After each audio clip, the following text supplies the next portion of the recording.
The woman stood at the edge of the canyon, her auburn hair whipping in the summer wind as she spoke words meant for no human ears. And Lucas Brennan knew in that moment he was watching something sacred unfold before him. He had been riding the northern fence line of his ranch outside Coloma, California, when he first spotted her, a stranger on his land speaking to the sky itself. The year was 1878, and strangers were common enough in these parts, drifters and prospectors still chasing dreams of gold nearly 30 years after the rush had started. But this woman was different. She stood with her arms outstretched, her calico dress dancing around her ankles, and Lucas found himself dismounting quietly, carefully, drawn forward by something he could not name. The wind carried fragments of her voice to him as he approached on foot, leading his horse.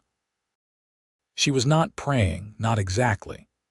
She was confessing, telling the wind about her fears and her hopes, about the brother she had lost to fever 3 months past, about the farm in Missouri she could never return to, about the emptiness that followed her like a shadow. Lucas stopped walking, suddenly aware he was intruding on something deeply personal. He should have made his presence known, should have called out, but he remained silent, listening. "I am so tired of being alone," she whispered to the wind, and Lucas felt those words settle into his chest like stones. "I am tired of pretending I am strong enough to carry all of this by myself.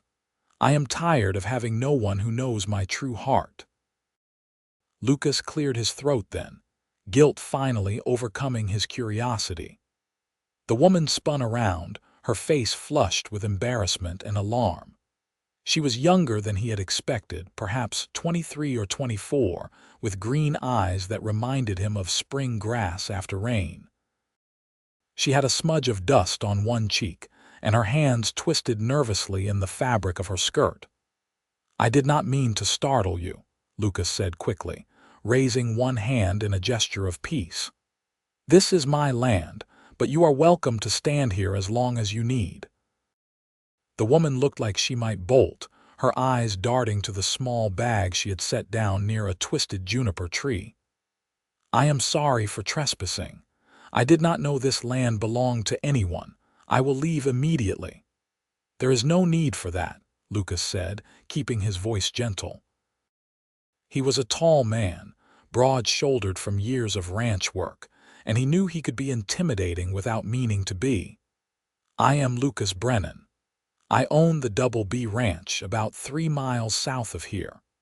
The woman studied him for a long moment, as if trying to determine whether he could be trusted. Finally, she gave a small nod. "Sarah Jane Miller. I arrived in Coloma 2 days ago." "And you came all the way out here just to talk to the wind?" Lucas asked, then immediately wished he could take the words back. He sounded like he was mocking her, which was the furthest thing from his intention. But Sarah did not look offended.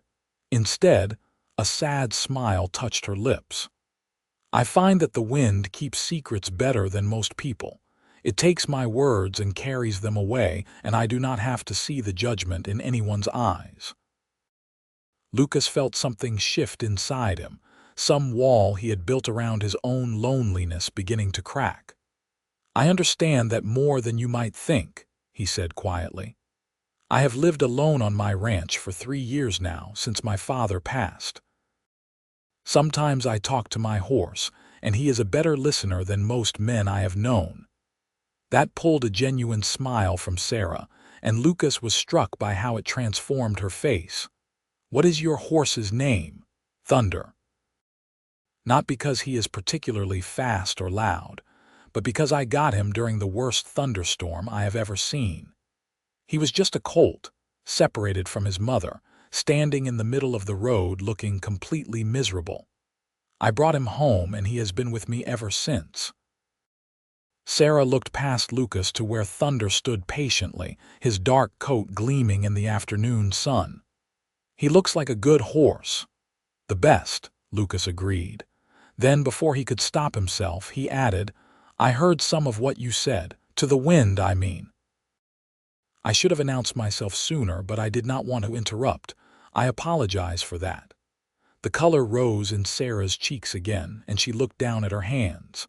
Then you know I am a foolish woman who talks to things that cannot answer back. No, Lucas said firmly.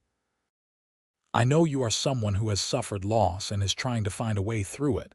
There is no foolishness in that. Sarah's eyes met his, and he saw surprise there and something else. Hope, maybe, or the fragile beginning of trust. You are very kind to say so, Mr. Brennan. Lucas, please. And I meant what I said about your secrets. I am a man of my word, Miss Miller. Anything you told the wind today stays between you, the canyon, and me. I promise you that. The wind gusted around them, as if sealing the promise, and Sarah pulled her shawl tighter around her shoulders. Thank you, Lucas. That means more to me than you might realize. They stood in comfortable silence for a moment, and Lucas found himself not wanting this encounter to end. Might I ask what brings you to Coloma? It is not exactly a thriving metropolis. Sarah laughed, a sound like water over stones. No, it certainly is not, but it is far from Missouri, and sometimes distance is exactly what a person needs. I have a cousin here, Martha Dobson. She and her husband run the general store. They offered to let me stay with them while I figure out what comes next in my life.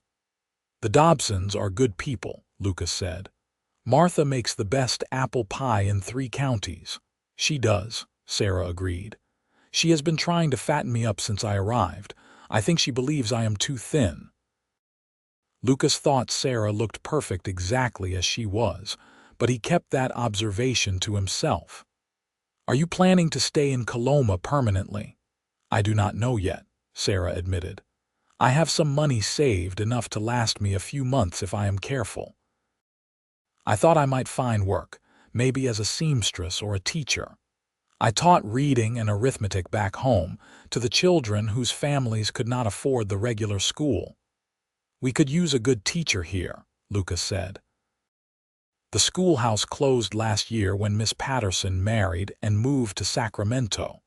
The children have been learning what they can from their parents, but it is not the same. Sarah's eyes brightened with interest. You think there would be enough families willing to send their children? And to pay for a teacher? I know there would be, Lucas said. I could introduce you to some of the other ranchers and to families in town if you are serious about teaching again. I am, Sarah said, and Lucas could hear the conviction in her voice. I loved teaching. It was the one thing that made sense after my brother died, having those children to care for and instruct. But the school where I taught was attached to my family's farm, and after everything that happened, I could not bear to stay there. Lucas wanted to ask what had happened, what tragedy beyond her brother's death had driven her all the way to California, but he held his tongue. Sarah would tell him when she was ready, if she ever was. He had his own secrets, his own sorrows he did not share easily. Well then, Miss Miller, if you would allow me, I would be honored to help you find a teaching position in Coloma. It seems to me the wind might have blown you here for a reason. Sarah smiled at that, and Lucas felt his heart skip in a way it had not done in years. Perhaps it did, Lucas. Perhaps it did. The sun was beginning its descent toward the horizon, painting the canyon walls in shades of gold and amber. Sarah bent to pick up her bag, and Lucas found himself saying, "Would you like a ride back to town? It is a fair distance to walk, and Thunder can easily carry 2." Sarah hesitated, and Lucas understood. She barely knew him, and despite his promises, she had no real reason to trust him. "If you would prefer, you could ride and I could walk alongside," he offered. That seemed to decide her. "No, I will walk. But I would appreciate the company, if you do not mind a slow pace." "I do not mind at all," Lucas said, and he realized it was true. He could not remember the last time he had simply walked and talked with another person. His life had become one of routine and solitude, work and sleep and work again. This unexpected encounter felt like a door opening in a wall he had not even known he had built. They walked together in the fading light, thunder following docilely behind them. Sarah told Lucas about her journey west, about the wagon train she had joined in Independence, and the long, dusty miles across the plains and through the mountains. She spoke of the families she had traveled with, the children she had helped entertain during the endless days of travel, the stars at night that seemed close enough to touch. Lucas told her about his ranch, about the cattle he raised and the hay he grew in the bottomland near the river. He explained how his father had come to California in 1850, not for gold but for land, and how he had built the Double B from nothing. He spoke of his mother, who had died when he was 12, and how she had loved the wild beauty of this country even when it tested her strength. By the time they reached the outskirts of Coloma, the first stars were appearing in the darkening sky. The town was small, just a main street with a handful of shops, a saloon, a church, and scattered houses spreading out in all directions. Sarah stopped in front of a neat white house with a picket fence and flowers growing in window boxes. "This is the Dobsons' home," she said. "Thank you for walking with me, Lucas, and thank you for keeping my secrets." "Always," Lucas said, and he meant it with a fierceness that surprised him. "When might I see you again? To talk about the teaching position, I mean." Sarah's eyes sparkled with amusement. "Is that the only reason you want to see me again?" Lucas felt heat creep up his neck. He was 28 years old and running a successful ranch, and this woman had him blushing like a schoolboy. "Well, no," he admitted, "but I did not want to presume." "I would like to see you again, too," Sarah said softly. "Perhaps you could come to the store tomorrow. I help Martha in the afternoons." "I will be there," Lucas promised. He watched Sarah walk up the path to the house, saw her turn and wave before she went inside. Then he mounted Thunder and rode home through the darkness, his mind full of green eyes and auburn hair and a voice that had trusted the wind with its secrets. The ranch house was dark and empty when he arrived, as it always was, but somehow it felt different tonight. Lucas took care of Thunder, brushing him down and making sure he had fresh water and feed. Then he went inside and lit the oil lamps, their warm glow pushing back the shadows. He made himself a simple dinner of bread and cheese and leftover stew, and all the while he thought about Sarah. That night, lying in bed and listening to the coyotes sing in the hills, Lucas made a promise to himself. He would help Sarah find her place in Coloma, would introduce her to the families who needed a teacher, would do everything in his power to help her build a new life here. And if somewhere in that process she decided she might want him to be part of that life, well, he would count himself the most fortunate man in California. The next morning arrived bright and clear, and Lucas found himself working with unusual efficiency. He fed the cattle, checked the irrigation ditches, mended a section of fence that had been sagging for weeks. All the while, he kept one eye on the position of the sun, counting down the hours until afternoon. He cleaned up carefully before heading into town, putting on his good shirt and even running a comb through his hair. He caught his reflection in the small mirror above his wash basin and hardly recognized the man staring back at him. There was an energy in his eyes that had been missing for a long time, an anticipation that made him feel more alive than he had in years. The ride to Coloma seemed to take forever, even though Thunder kept up a steady pace. When Lucas finally tied his horse outside the general store, his hands were actually shaking slightly. He took a deep breath, squared his shoulders, and walked inside. Martha Dobson stood behind the counter, a plump woman with a kind face and sharp eyes. She smiled when she saw Lucas. "Well, if it is not Lucas Brennan, I was wondering when you might stop by." "Good afternoon, Martha," Lucas said, removing his hat. "Is Miss Miller here?" Martha's smile widened. "She is in the back, taking inventory of the fabric. Sarah," she called out, "you have a visitor." Sarah emerged from the back room, and Lucas's breath caught. She had her hair pulled back in a simple bun, and she wore a blue dress that brought out the color of her eyes. When she saw Lucas, her face lit up with genuine pleasure. "Lucas, you came." "I said I would," he replied, acutely aware of Martha watching them with interest. "Why do you not take your break now, Sarah?" Martha suggested, her tone innocent but her eyes knowing. "I am sure you and Mr. Brennan have things to discuss." Sarah untied the apron she was wearing and hung it on a peg. "Thank you, Martha. We will just be outside." They stepped out into the afternoon sunshine, and Lucas found himself suddenly tongue-tied. He had planned what he would say during the ride into town, but now all his carefully prepared words seemed to have fled. Sarah saved him by speaking first. "Did you mean what you said yesterday, about helping me find a teaching position?" "I absolutely did," Lucas said, grateful for the concrete topic. "I spoke to my foreman this morning, Daniel Hayes. He has 3 children who need schooling. And I know the Carmichael family who ranch east of me. They have 5 children. That is 8 students right there, and I have not even asked around town yet." Sarah's eyes went wide. 8 students. Lucas, that would be wonderful, but where would I teach? And how would we arrange payment? "The old schoolhouse is still standing," Lucas said. "It would need some work, cleaning and repairs, but the structure is sound. As for payment, I was thinking each family could contribute what they can afford, whether that is money or goods. It is how we did it before, and it worked well enough." "You have really thought about this," Sarah said, and there was something in her voice that made Lucas's heart race. "I have," he admitted, "but I also have to confess something. Helping you find work is not the only reason I wanted to see you again." Sarah tilted her head, studying him. "No." "No," Lucas said, forcing himself to meet her eyes.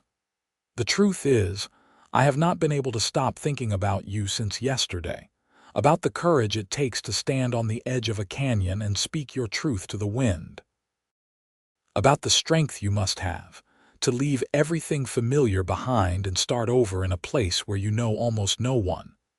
I find myself wanting to know more about you, Sarah Jane Miller.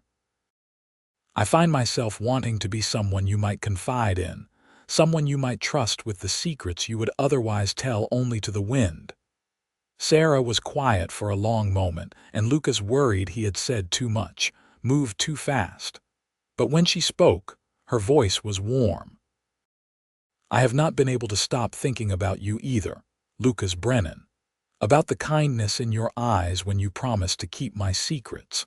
About the way you understood why I needed to speak them aloud in the first place. I am not sure what is happening here, but I know I do not want it to stop." Relief and joy flooded through Lucas in equal measure. "Then perhaps we could spend some time together. I could show you more of the area, introduce you to people. We could talk, get to know one another properly." "I would like that very much," Sarah said. They made plans to meet the following day. Lucas would take Sarah to visit the Hayes family so she could meet potential students and their parents. It was a practical reason for spending time together, but they both knew it was more than that. This was the beginning of something, fragile and new and full of possibility. Over the next 2 weeks, Lucas and Sarah fell into a pattern. He would come to town most afternoons, and they would walk together, sometimes with a destination in mind and sometimes just wandering. Lucas introduced Sarah to the ranching families scattered around Coloma, and without exception, they were enthusiastic about the prospect of having a teacher again. Sarah's natural warmth and obvious intelligence won them over immediately. The old schoolhouse became their project. Lucas spent his mornings working on his ranch, and his afternoons helping Sarah clean and repair the building. Daniel Hayes and some of the other men joined them, patching the roof and replacing broken windows. Martha Dobson and the other women donated books and slates and chalk. Sarah organized everything with an efficiency that impressed everyone who saw her work. But it was in the quiet moments, when they were alone together, that Lucas felt himself truly falling in love. Sarah told him more about her life in Missouri, about growing up on a farm with 3 brothers, about learning to read from her mother and teaching those skills to anyone who wanted to learn. She spoke of her brother Thomas, who had died of scarlet fever, and how his death had broken something fundamental in their family. "My father blamed himself," Sarah said one afternoon as they painted the schoolhouse walls. "He thought if he had called the doctor sooner, if he had done something differently, Thomas might have lived. He stopped talking, stopped coming to meals. My mother tried to hold us together, but I could see her breaking under the weight of it. My other brothers, James and Robert, they dealt with it by working themselves to exhaustion in the fields, and I just felt like I was drowning in grief and could not find the surface." Lucas set down his paintbrush and took her hand. "So you left." "So I left," Sarah agreed. "It felt like giving up, like abandoning my family when they needed me. But I knew if I stayed, I would lose myself completely. I would become one more ghost haunting that farm." "You did what you needed to survive," Lucas said. "That is not abandonment, that is courage." Sarah squeezed his hand. "Thank you for saying that. I have carried so much guilt about leaving." Lucas understood guilt. He understood the weight of expectations and the fear of failure. "My father wanted me to expand the ranch," he told her. "He had these grand plans for breeding programs and irrigation systems, for making the Double B the biggest operation in the county. But after he died, I found myself just trying to maintain what he had built. Every day I feel like I am letting him down, like I am not the son he wanted me to be." "Or maybe you are exactly the son you need to be," Sarah said gently.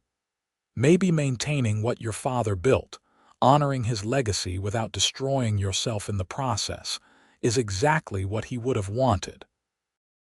Lucas looked at this remarkable woman, covered in paint spatters and speaking wisdom that went straight to his heart, and knew he was lost, completely, irrevocably lost to her.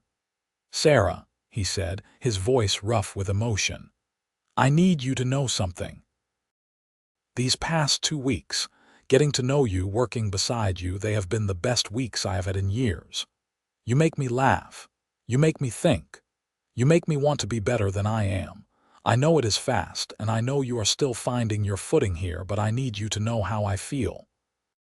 Sarah's eyes were bright with unshed tears. "Lucas, I feel it too, this connection between us, this ease and rightness. When I am with you, I do not feel alone anymore. I do not feel like I need to whisper my secrets to the wind, because I have someone who will listen, truly listen, and not turn away." Lucas cupped her face in his hands, his thumbs brushing away the tears that had started to fall. "I will always listen, Sarah. I will keep every secret you entrust to me. I promise you that." "I know you will," she whispered. "I trust you, Lucas. That terrifies me and thrills me in equal measure, but I trust you."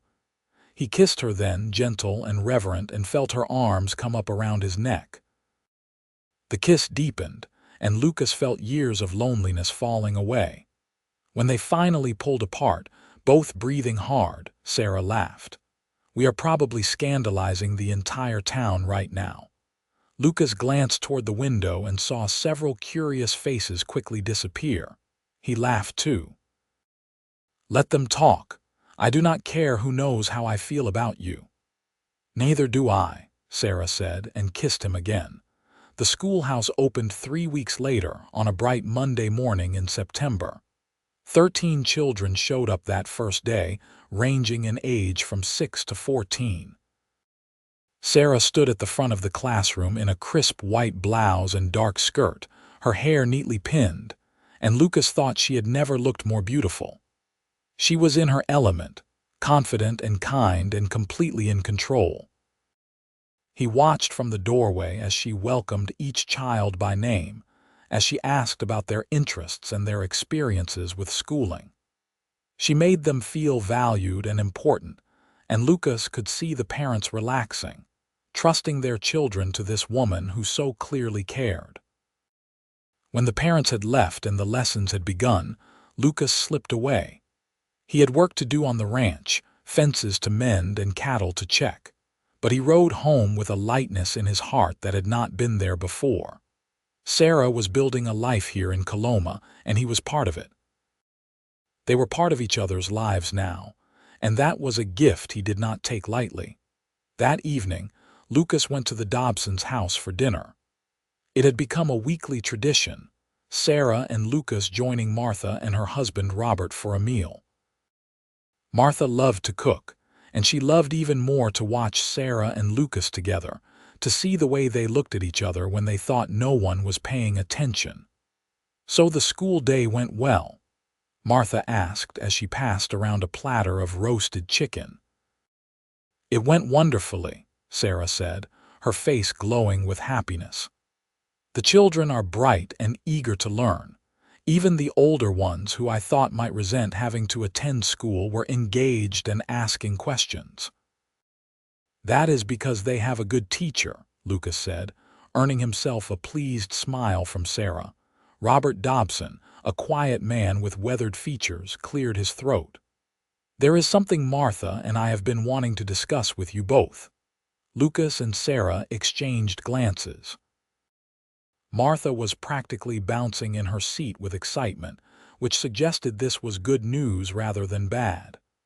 "The house next to ours is vacant," Robert continued. "The Jeffersons moved to San Francisco last month, and the place is just sitting empty. Martha and I own it, actually. We were thinking if you were interested, Sarah, you might want to rent it. Give you some independence, your own space, now that you are planning to stay in Coloma permanently." Sarah's hand flew to her mouth. "Oh, that would be wonderful, but I need to be honest about what I can afford. The parents are paying me, but it is not a fortune." Martha waved her hand dismissively. "We will work out something reasonable. The important thing is that you have your own home." Lucas felt a swell of affection for the Dobsons. They had welcomed Sarah without hesitation, had supported her plans for the school, and now they were making sure she could truly build a life here. "That is incredibly generous of you both." "Sarah is family," Martha said simply. "And anyone Sarah cares about is family too," she added, looking meaningfully at Lucas. The little house turned out to be perfect for Sarah. It had 2 bedrooms, a kitchen, a sitting room, and a porch that looked out toward the mountains. It needed some work, paint and repairs and a thorough cleaning, but Lucas and Sarah tackled it together on weekends. Daniel Hayes built new shelves for Sarah's books, and Martha donated curtains and dishes and all the small things that turn a house into a home. 2 months after Sarah had first arrived in Coloma, she moved into her own place. Lucas helped her carry her few belongings from the Dobsons' house, and when everything was settled, they stood together on her front porch and watched the sun set. "I cannot believe this is real," Sarah said softly.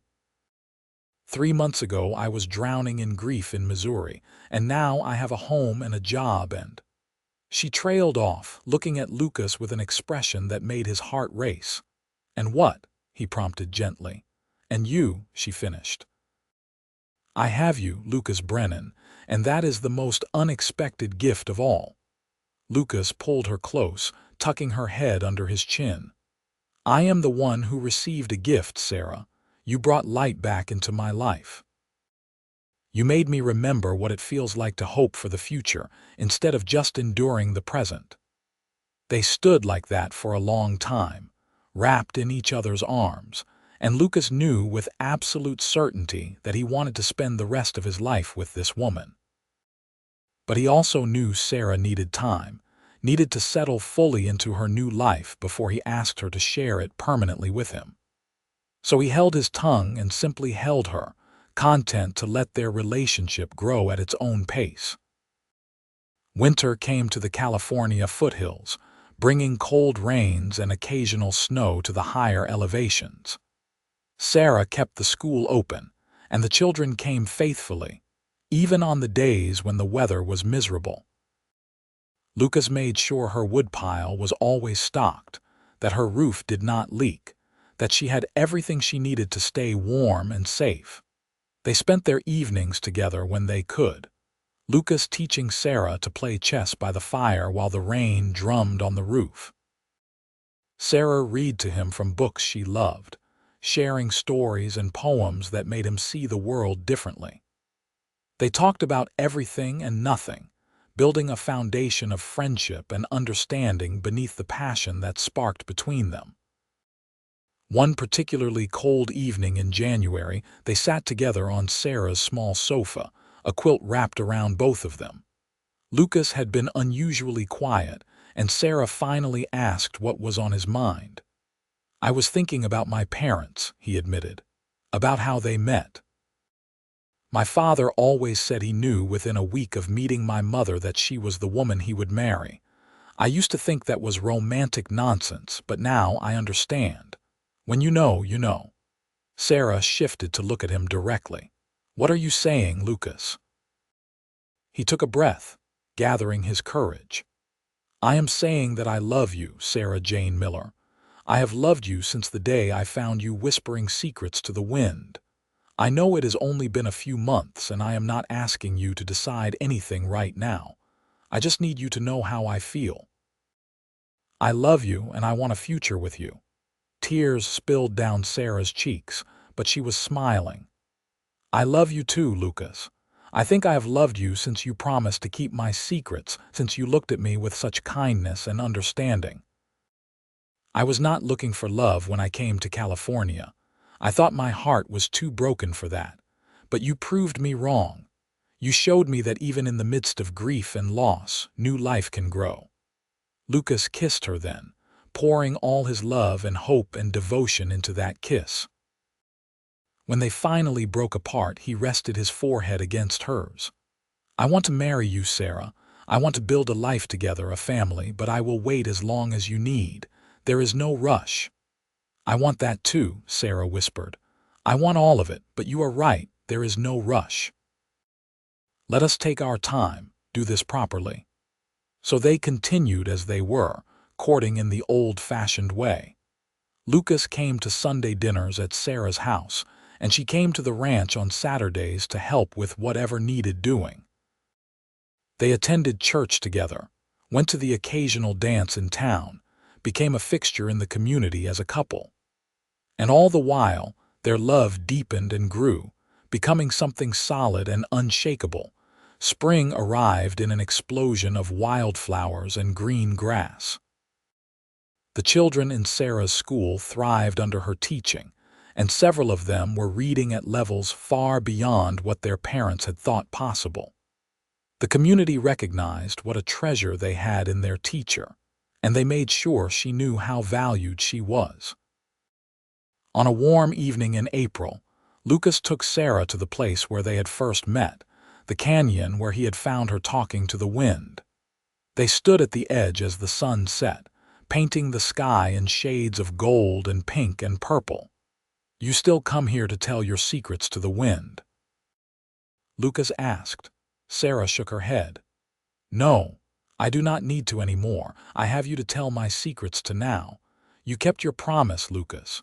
You listened, and you held my words sacred, and you never made me feel foolish for the things I fear or hope for."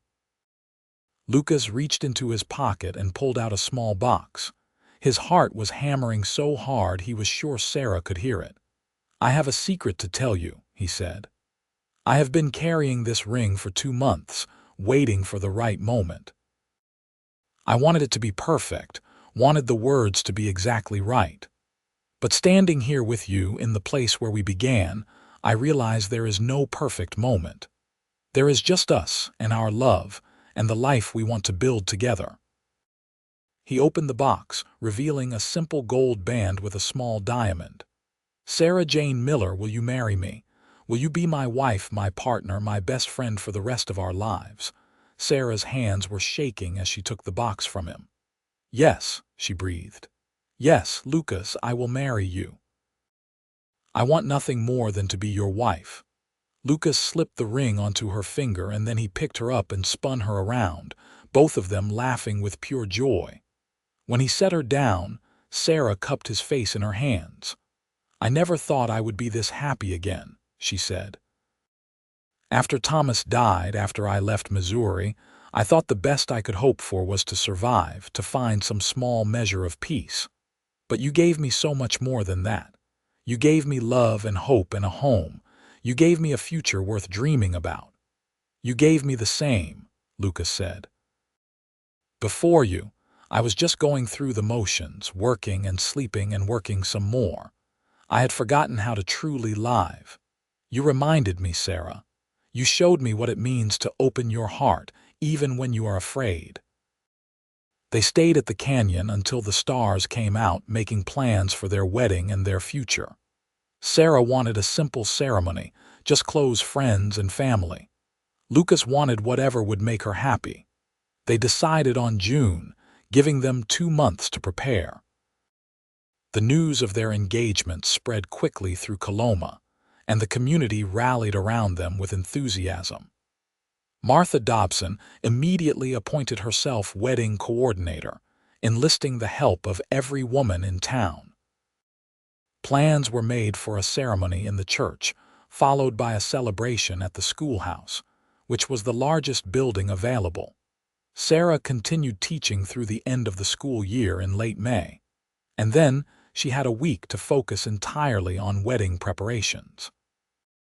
Lucas used that time to work on the ranch house, adding a room that could serve as a study for Sarah, painting and repairing and making sure everything was perfect for his bride. The morning of the wedding dawned clear and beautiful. Lucas stood in front of the church with Daniel Hayes beside him as best man, his hands sweating and his heart racing. He had faced down storms and droughts and difficult cattle, but nothing had ever made him as nervous as waiting for Sarah to walk down that aisle. And then she was there, on Robert Dobson's arm, wearing a simple cream-colored dress that Martha had made for her. Her hair was adorned with wildflowers, and her smile was radiant. Lucas felt his throat tighten with emotion as she walked toward him, and when she took his hands, he had to blink back tears. The ceremony was short and sweet, the words traditional but spoken with genuine feeling. When the minister pronounced them husband and wife, Lucas kissed Sarah with all the love and devotion he possessed, and the small church erupted in applause and cheers. The celebration afterward was joyous and loud. There was food and music and dancing, and Lucas danced with his wife until his feet hurt and he did not care at all. Sarah glowed with happiness, laughing with the women who had become her friends, accepting congratulations from the families whose children she taught. As the sun began to set, Lucas and Sarah slipped away from the party. They rode together on Thunder to the ranch, Sarah sitting in front of Lucas with his arms around her waist.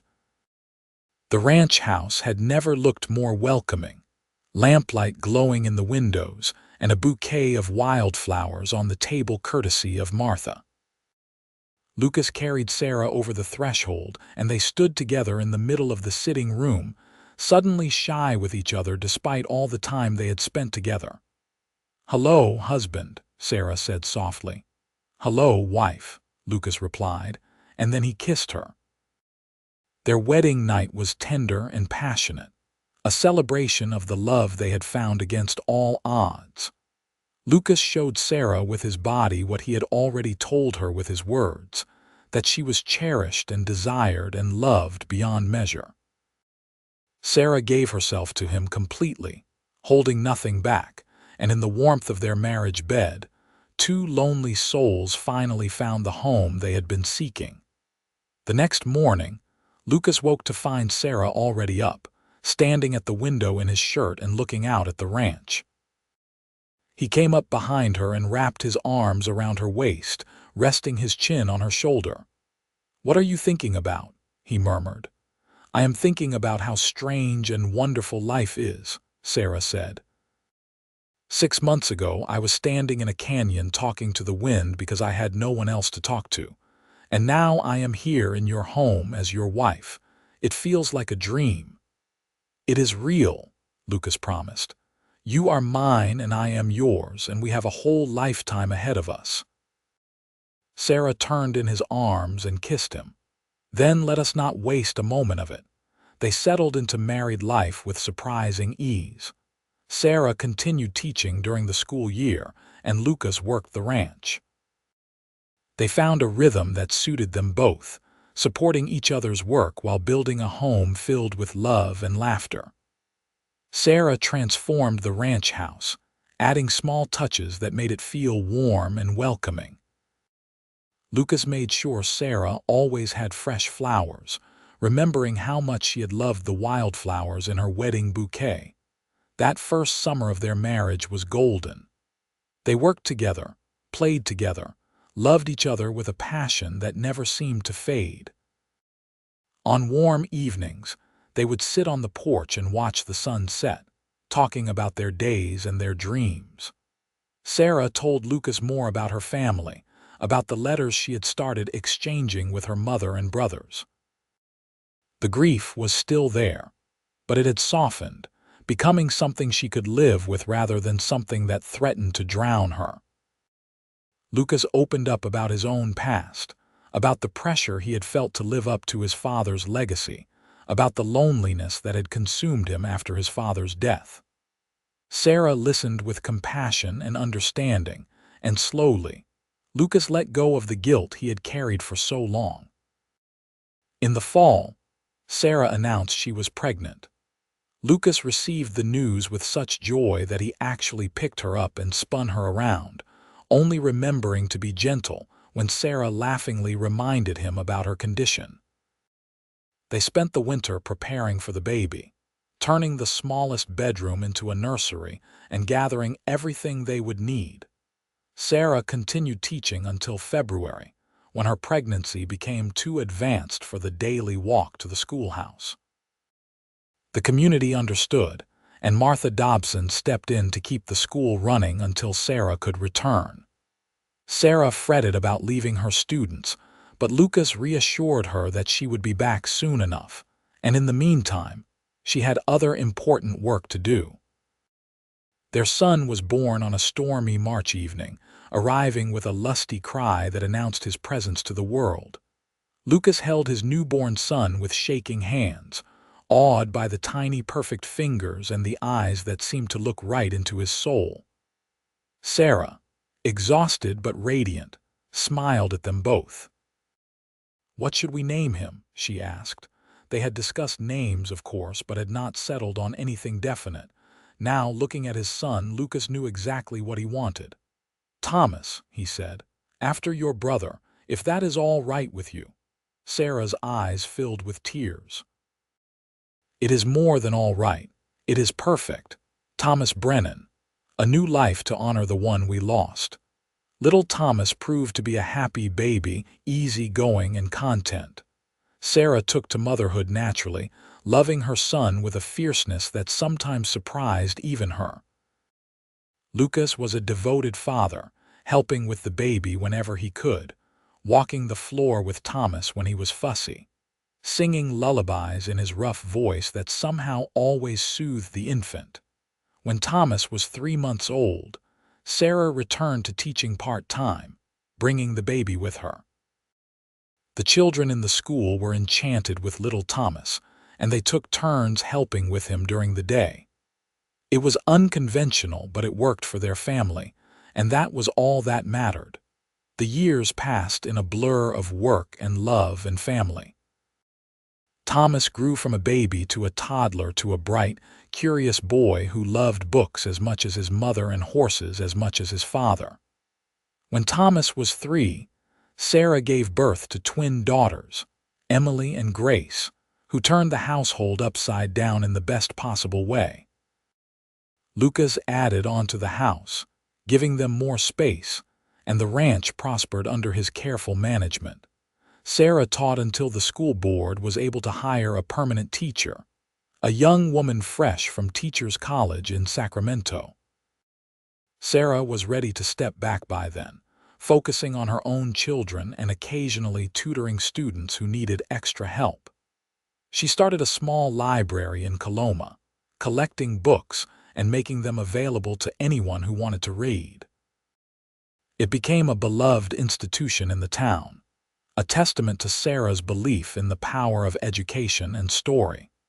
Lucas expanded the ranch operations gradually, never overreaching but always looking for ways to improve. He started a breeding program for horses, building a reputation for quality animals that spread throughout the region.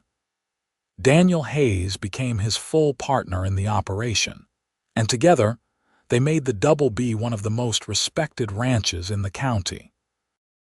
Through it all, Lucas and Sarah's love remained the foundation of everything they built. They still took walks together in the evenings when they could, still talked for hours about everything and nothing. They faced challenges together, supporting each other through difficult times and celebrating victories as a team. They raised their children with love and discipline, teaching them to be kind and honest and hardworking. On their 10th anniversary, Lucas took Sarah back to the canyon where they had met. The children stayed with Martha and Robert for the night, giving Lucas and Sarah a rare evening alone together. They stood at the edge of the canyon as the sun set, just as they had done so many times before. "Do you remember what you were telling the wind that day?" Lucas asked. "When I first found you," Sarah thought for a moment. "I was saying I was tired of being alone, that I wanted someone who knew my true heart." "And do I?" Lucas asked. "Know your true heart?" Sarah took his hands. "You know me better than anyone, Lucas. You have seen me at my worst and my best. You have held me through grief and celebrated with me in joy. You kept your promise. You listened to my secrets, and you have kept them sacred all these years." Lucas pulled her close. "I have a secret to tell you now." "Oh," Sarah looked up at him with curiosity. "I still fall in love with you every single day," Lucas said. "Every morning when I wake up beside you, every time I see you with our children, every time you smile at me across the dinner table. I fall in love with you over and over, and I will keep falling for the rest of my life." Sarah's eyes were bright with tears. "That is the best secret anyone has ever told me." They kissed as the last light faded from the sky, and the wind whispered around them, carrying their love out into the world like a blessing. The children grew and flourished. Thomas became a rancher like his father, taking naturally to the work and showing a gift for training horses. Emily became a teacher, following in her mother's footsteps and eventually taking over the school when the permanent teacher retired. Grace surprised everyone by becoming a doctor, traveling to San Francisco for medical school, and then returning to Coloma to open a practice, the first female doctor in the county. Lucas and Sarah grew old together, their hair turning gray and their bodies slowing down, but their love never dimming. They became grandparents, then great-grandparents, watching their family tree spread and grow. The ranch house was always full of life and laughter, children and grandchildren coming to visit, to learn from Lucas and Sarah, to absorb the wisdom and love they had to offer. On a warm summer evening in 1920, when Lucas was 70 and Sarah was 65, they sat together on the porch of the ranch house they had shared for 42 years.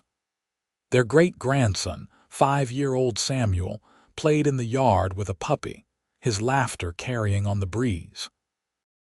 Inside, their children and grandchildren were preparing dinner, the sounds of conversation and laughter drifting through the open windows.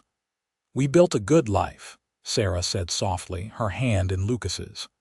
"We built a beautiful life," Lucas agreed, "because we built it together." Sarah leaned her head on his shoulder. "Do you ever think about that day at the canyon? about how different things might have been if you had not happened to be riding your northern fence line that afternoon. "I think about it often," Lucas said. "I think about how close we came to never meeting at all, how one small choice, one different decision, and our paths would never have crossed. It makes me grateful for every moment we have had together." "The wind brought us together," Sarah mused. "I was telling it my secrets and it led you to me."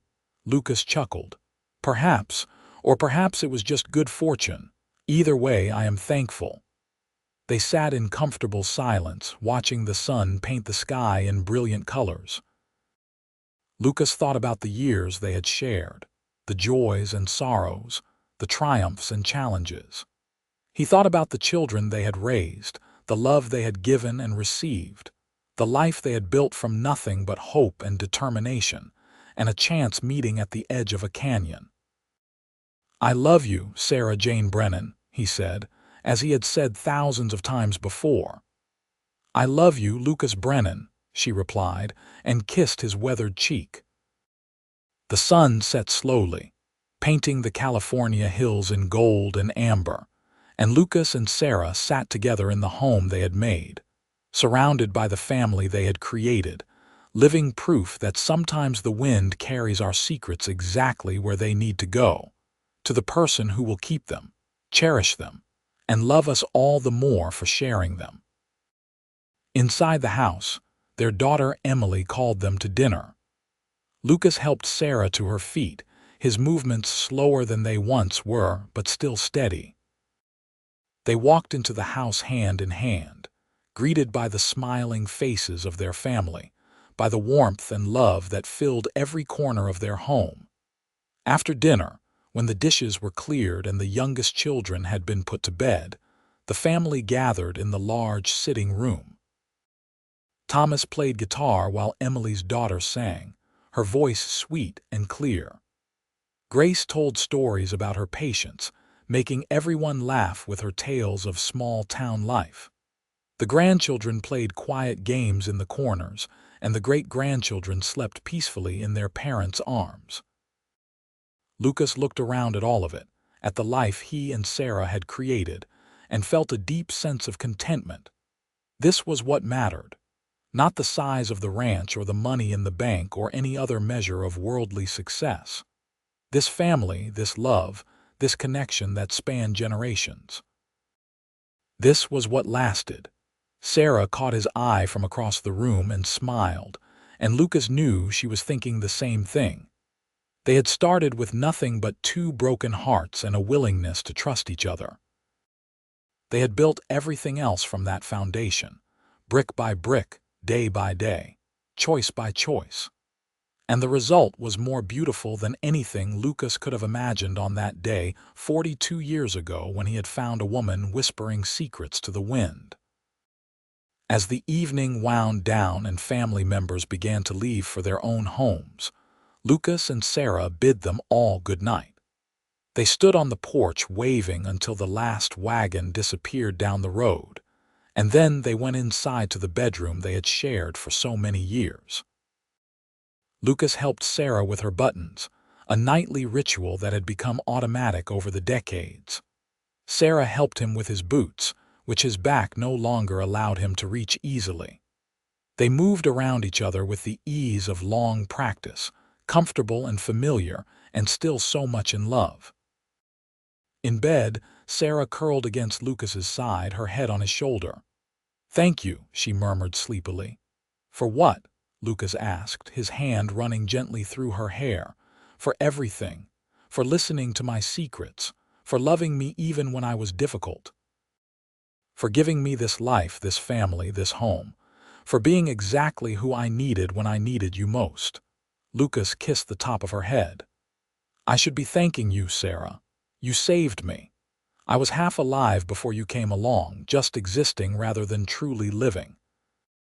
You showed me what it means to love fully, to give yourself completely to another person. You gave me purpose and joy and a reason to look forward to tomorrow." "We saved each other," Sarah said, and Lucas knew she was right. They fell asleep like that, wrapped in each other's arms, and outside the wind whispered through the canyon, carrying with it the echo of secrets shared and promises kept, of love found and cherished, of a life well lived together. The seasons turned as they always did. Summer gave way to fall, and fall to winter. Lucas and Sarah continued their quiet life on the ranch, tending their garden, playing with their great-grandchildren, enjoying the peace that came with age and contentment. They had their share of aches and pains, as anyone their age did, but they faced them together, supporting each other through difficult days and celebrating the good ones.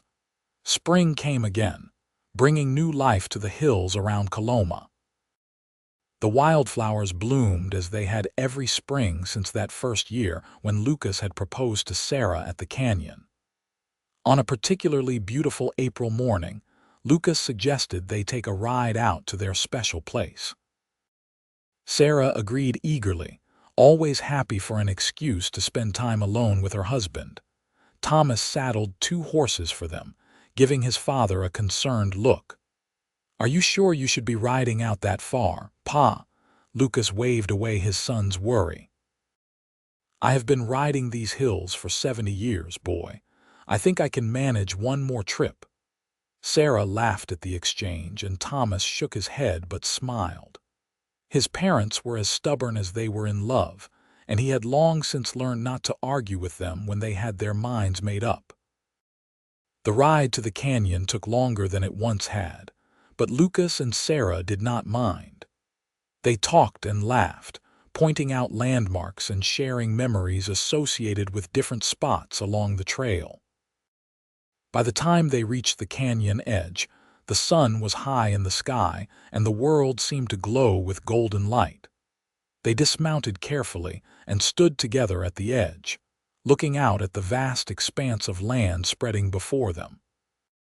It was the same view they had seen so many times, and yet it never grew old. The wind blew gently, warm and sweet with the scent of wildflowers. "You want to tell the wind your secrets?" Lucas asked, teasing gently. Sarah smiled. "I do not have any secrets left. You know everything there is to know about me, Lucas Brennan."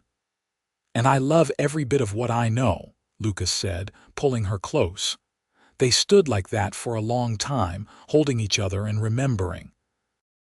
Remembering that first meeting, when Sarah had been speaking her pain to the wind and Lucas had promised to keep her words safe. Remembering their courtship, their wedding, the births of their children. Remembering all the years in between, the good and the bad, the laughter and the tears. "I have lived a very good life," Sarah said finally. "Better than I ever dreamed possible during those dark days in Missouri. You gave me that, Lucas. You and your unwavering love." "We gave it to each other," Lucas corrected gently. "Love is not something one person gives to another. It is something you build together, day after day, choice after choice. We built this, Sarah, together." Sarah lifted her face to his, and Lucas kissed her as tenderly as he had on their wedding day 42 years earlier. When they pulled apart, both had tears in their eyes, but they were tears of joy, of gratitude, of a love that had outlasted everything time could throw at it. The wind gusted around them, and Sarah laughed. "I think the wind approves." "The wind brought us together," Lucas said. "Of course it approves." They spent another hour at the canyon before riding slowly back to the ranch. Thomas and his wife had dinner waiting for them, and they ate together as the sun set. 4 generations gathered around one table. Lucas looked at all the faces around him, at the legacy he and Sarah had created, and felt a profound sense of peace. That night, lying in bed with Sarah in his arms, Lucas thought about the promise he had made all those years ago. He had vowed to keep Sarah's secrets, to listen to her, to be someone she could trust with her whole heart. He had kept that promise every single day of their marriage, and he would keep it for however many days they had left. "Lucas," Sarah's voice was soft in the darkness. "Yes, my love. Thank you for finding me that day. Thank you for listening. Thank you for loving me. Lucas tightened his arms around her. Thank you for letting me. Thank you for trusting me with your heart. Thank you for building this beautiful life with me. They fell asleep together, as they had done thousands of times before, their hearts beating in perfect synchronization. Two souls so entwined that it was impossible to tell where one ended and the other began. Years continued to pass, gently and quietly. Lucas and Sarah grew more fragile with age, but they remained devoted to each other and to the family they had built. They celebrated their 50th wedding anniversary surrounded by their children, grandchildren, and great-grandchildren, a celebration of love that had endured through 5 decades of life's ups and downs. On their anniversary, Emily gave a speech that brought tears to everyone's eyes.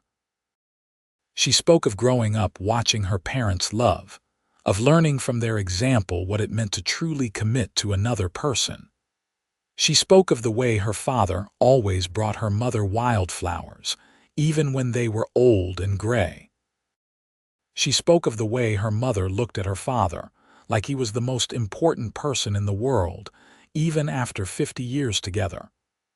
"My parents taught me that love is not just a feeling," Emily said. "It is a choice you make every single day. It is showing up, being present, listening, caring, even when it is hard. They taught me that true love is built on a foundation of friendship and respect and mutual support. They showed me what it looks like to keep your promises, to honor your commitments, to cherish the person you chose to spend your life with." Lucas and Sarah held hands throughout the speech, and when Emily finished, they stood together and thanked everyone for coming, for being part of their lives, for making their family what it was.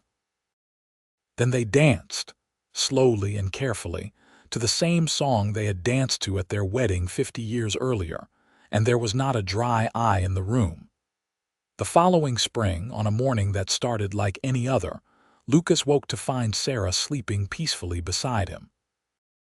He watched her for a moment, as he often did, marveling at how beautiful she still was to him.